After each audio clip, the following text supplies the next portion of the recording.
ಇಂದು ನನ್ನ ಮನದಲ್ಲೇಕೆ ಭ್ರಾಂತಿ, ಮನಸ್ಸಿನಲ್ಲಿ ಅಶಾಂತಿ, ಎಡಚಕ್ಷುವಿನ ಭೃಗಂಪನ, ವಾಮ ಬಾಹುವಿನ ಭುಜಸ್ಕರಣ. ಈ ಗಂಡೆದೆಯ ಗುಂಡಿಗೆಯ ಪ್ರಚಂಡ ದೋರ್ದಂಡ ಪರಾಕ್ರಮಿಯ ಗುಂಡಿಗೆಯಲ್ಲಿಂದು ಭಯದ ಭೀಕರ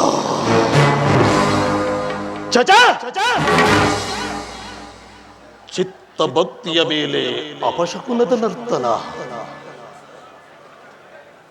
ಅದಾವ ಅಶುಭಕ್ಕಿದು ಆಹ್ವಾನ. ಈ ಗಂಡದೆಯ ಗುಂಡಿಗೆಯ ಪ್ರಚಂಡ ದೋರ್ದಂಡ ಪರಾಕ್ರಮಿಯ ಗುಂಡಿಗೆಯಲ್ಲಿಂದು ಈ ದಿದಿಗರ್ಭ ಸಂಜಾತನಿಗೆ ಸಂಖ್ಯೆ ಯಕ್ಷ ಗಂಧರ್ವ ದೇವದೌರವರಲ್ಲಿ ನನಗೆ ಸರಿಸಮಾನರಿಲ್ಲ. ಬ್ರಹ್ಮಾಂಡದಲ್ಲಿ ನನ್ನನ್ನು ಎದುರಿಸುವ ವೀರರಿಲ್ಲ.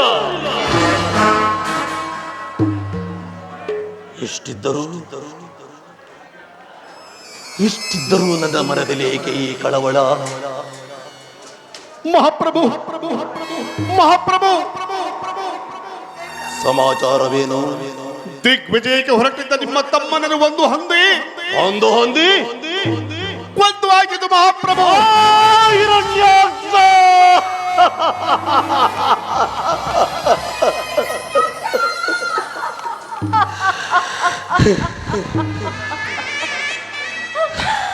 ಹೆತ್ತ ಹೊಟ್ಟೆಗೆ ಕಿಚ್ಚಚ್ಚಿ ಹೊರಟೆ ಹೋದೆಯಲ್ಲೋ.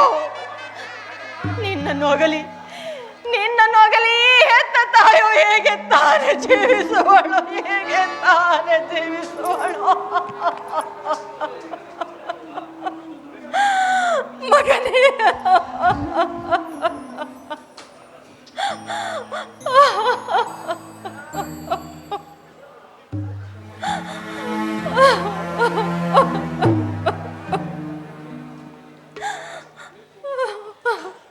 ಸಮಾಧಾನ ತಂದುಕೋ ಅಮ್ಮ, ಸಮಾಧಾನ ತಂದುಕೋ ಅಮ್ಮ. ನೀನಾರು ಕಶ್ಯಪ ಋಷಿಯ ಧರ್ಮಪತ್ನಿ, ಧರ್ಮಶಾಸ್ತ್ರವನ್ನು ತಿಳಿದವಳು, ಲೋಕ ವಿಚಾರವನ್ನರಿದವಳು. ಅಜ್ಞಾನಿಗಳಂತೆ ನೀನೂ ಕಣ್ಣೀರಾಗುವುದು. ಹುಟ್ಟಿದವನು ಸಾಯಲೇಬೇಕೆಂಬ ವಿಧಿ ನಿಯಮವು ನಿನಗೆ ತಿಳಿಯದೆ ತಾಯಿ. ಸಾವು ದೇಹಕ್ಕೆ ಹೊರತು ಆತ್ಮಕ್ಕಲ್ಲ. ನನ್ನ ತಮ್ಮ ಸಾಮಾನ್ಯರಲ್ಲ. ಅವನನ್ನು ಎದುರಿಸಿ ಉಳಿದವರು ಚತುರ್ದಶ ಭುವನದಲ್ಲಿ ಯಾರು ಇಲ್ಲವೆಂದರಿತೆ. ಆ ಹರಿಯು ಕೇವಲ ಒಂದು ಹೊಂದಿಯ ರೂಪವನ್ನು ಧರಿಸ ಬರಬೇಕಾಗಿದೆ. ಅಂತಹ ಮಹಾವೀರನ ತಾಯಿಯಾದ ಹೀಗೆ ದಿಕ್ಕೆಟ್ಟವಳಂತೆ ಹರಿತು ಕುಳಿತುಕೊಳ್ಳುವುದೇ? ನನ್ನನ್ನು ನೋಡು, ಸಹೋದರನ ಸ್ವರ್ಗಾರೋಹಣದಿಂದ ಅದೆಷ್ಟು ಆನಂದಭರಿತನಾಗಿದ್ದೇನೆ. ಆನಂದ, ಮಹದಾನಂದ, ಸಹೋದರನ ಸ್ವರ್ಗಾರೋಹಣ ಆನಂದ.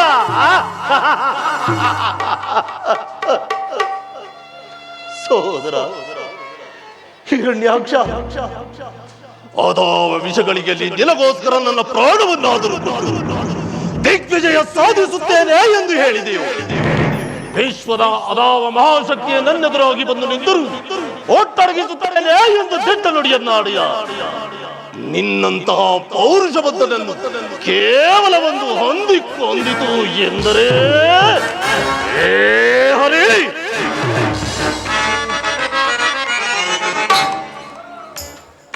ಹೇಳಿ ಹರಿಯ ಬಿಡುವೆನೆ ನಾಡಿಂದ, ಹೇಳಿ ಹರಿಯ ಬಿಡುವೆನೆ ನಾಡಿಂದ. ಮಾಯಗಾರದೆ ಮೋಸಗಾರದೆ, ಮಾಯಗಾರದೆ ಮೋಸಗಾರದೆ, ದುರುಳನೆ ಹಣಮನ ಕೆಡುಗನೆ ಬಡವನೆ. ಹೇಳಿ ಹರಿಯ ಬಿಡುವೆನೆ ನಾಡಿಂದ.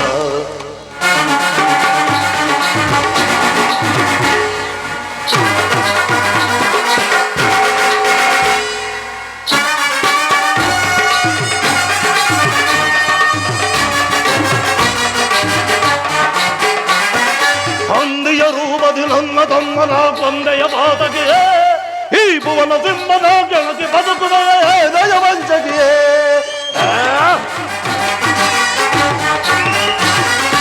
ಅಂದಿಯ ರೂಪದಿ ನನ್ನ ತಮ್ಮನ ಕೊಂದೆಯ ಪಾತಕಿಯೇ, ಈ ಭುವನ ಸಿಂಹನ ಗೆಳತಿ ಬದುಕುವ ದಯವಂಚಕಿಯೇ. ಕಂಡತೆ ಬಾರಣ ರಂಗಕ್ಕೆ ಎದುರಾಗೋ ನೀ ಯುದ್ಧ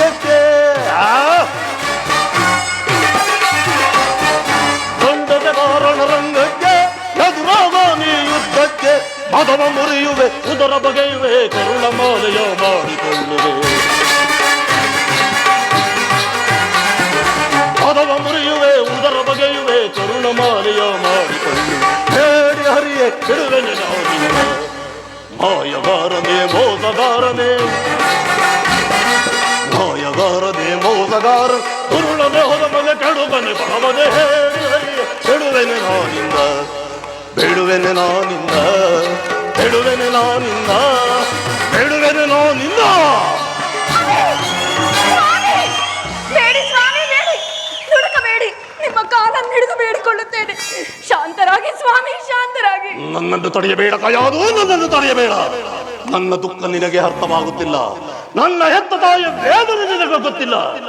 ಮಾನವ ಕುಲ ವೈರಿ ಹರಿಯನ್ನು ಕೊಂದಲ್ಲದೆ ನನ್ನ ಮನಸ್ಸಿಗೆ ಶಾಂತಿ ಇಲ್ಲ, ನೆಮ್ಮದಿ ಇಲ್ಲ. ಬೇಡಿ ಸ್ವಾಮಿ, ಶಾಂತರಾಗಿ. ಈಗ ತಾನೇ ಹಿರಣ್ಯಾಕ್ಷನ ಸಾವಿನಿಂದ ಹತ್ತೆಯವರು ಹತ್ತು ಸೊರಗಿರುವರು. ಅವರ ದುಃಖವನ್ನು ಹೆಚ್ಚಿಸಬೇಡಿ. ಆ ಶ್ರೀಹರಿಯು ಸಾಮಾನ್ಯನಲ್ಲ, ಅವನನ್ನು ಎದುರಿಸಿ ಉಳಿದವರು ಯಾರೂ ಇಲ್ಲ.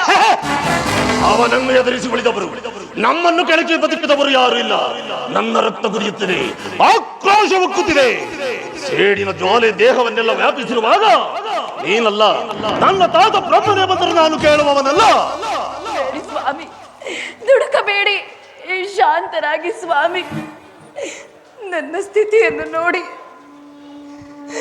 ಏನಾದರೂ ಅನಾಹುತವು ಸಂಭವಿಸಿದರೆ ನನ್ನ ಗತಿ ನಾಳೆ ನನ್ನ ಕಂದ. ಹೇಳಿ ಹೆಣ್ಣೆ, ನಾನಾರು ಚತುರ್ಮುಖ ಬ್ರಹ್ಮನ ಮೊಮ್ಮಗ. ಓಂಕಾರ ಮಾತ್ರದಿಂದಲೇ ಸರ್ವಲೋಕವನ್ನೇ ತಲ್ಲಣಗೊಳಿಸಬಲ್ಲ ಈ ಹಿರಣ್ಯಕಶಿಪುವಿನ ಹೆಂಡತಿಯಾಗಿ ಈ ರೀತಿ ಕಣ್ಣೀರಾಕಲು ನಾಚಿಕೆ ಆಗುತ್ತಿವೆ. ಇಲ್ಲ, ನೀವೇನೇ ಹೇಳಿದ್ರೆ ನಾನು ನಿಮ್ಮನ್ನು ಬಿಡುವುದಿಲ್ಲ. ಸ್ವಾಮಿ, ಹಿರಣ್ಯ, ಗುರುಗಳೇ, ನೀವಾದರೂ ಅವರಿಗೆ ಹೇಳಿ. ಅವಳ ಮಾತು ನಿಜ ಹಿರಣ್ಯ. ಕೇವಲ ಆವೇಶಕ್ಕೆ ಬಲಿಯಾಗಿ ವಿವೇಚನಾಸಕ್ತಿಯನ್ನು ಕಳೆದುಕೊಂಡೇ ಹಿರಣ್ಯಾಕ್ಷ ಸತ್ತಿದ್ದು. ಅಂದರೆ ನಮ್ಮ ಬಾಹುಬಲಗಳ ಮೇಲೆ ನಿಮಗೆ ನಂಬಿಕೆ ಇಲ್ಲ? ಉಪಯೋಗವಿಲ್ಲ. ಏನೆಂದಿರಿ? ಬಾಹುಬಲಗಳಾಗಲಿ ಆಯುಧಗಳಾಗಲಿ ಆಪತ್ಕಾಲದಲ್ಲಿ ರಕ್ಷಿಸುವುದಿಲ್ಲ. ಮೊದಲು ತಪಸ್ಸನ್ನು ಮಾಡು, ದೇವರನ್ನು ಮೆಚ್ಚಿಸು, ಲೋಕವೇ ಬೆರಗಾಗುವಂತೆ ರಾಜ್ಯಭಾರ ಮಾಡು, ಯಶೋವಂತನಾಗಿ ಬಾಳು ಕಂದ.